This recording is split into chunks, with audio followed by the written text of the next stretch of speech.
Depuis le 8 octobre, la maladie à virus Ebola a refait surface dans la ville de Beni. Ces nouveaux foyers du virus se déclaraient dans la zone de santé de Beni, comme l'a annoncé le ministère congolais de la Santé. Ce rebond de la maladie intervient 5 mois après la fin officielle de l'épidémie dans cette région. Pour limiter le nombre de contaminations, une campagne de vaccination a été lancée quelques jours après la déclaration du premier cas. L'objectif est de limiter la chaîne de contamination en vaccinant d'abord les contacts des cas confirmés. Le docteur Michel Tosalisana révèle qu'il y a une méfiance d'une bonne partie de la population face à la vaccination. Une méfiance déplorable dans un contexte où la vaccination a pourtant fait de grands progrès. Une tendance qu'il regrette.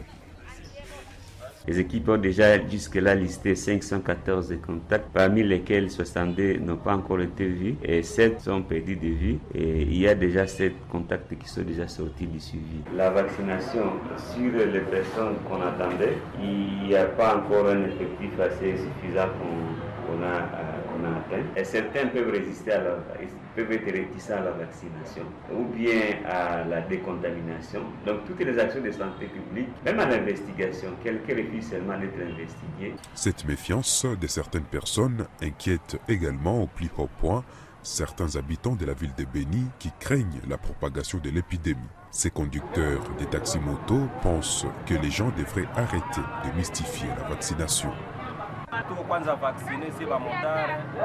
Nous, les taximens de moto, sommes pour la plupart vaccinés. Le vaccin n'est pas un poison, nous qui sommes déjà vaccinés sommes encore en vie. Ces personnes contactent des cas confirmés doivent aller se faire vacciner car c'est une prévention comme on le fait régulièrement pour d'autres maladies. Rappelons que jusque-là, 6 cas de la maladie à virus Ebola ont été recensés depuis l'apparition de cette 13e vague épidémique dans la zone de santé de Beni. Actuellement, les équipes sanitaires recherchent activement les cas contacts qui semblent s'être subitement volatilisés. Zanem Netizaïdi pour CGTN français.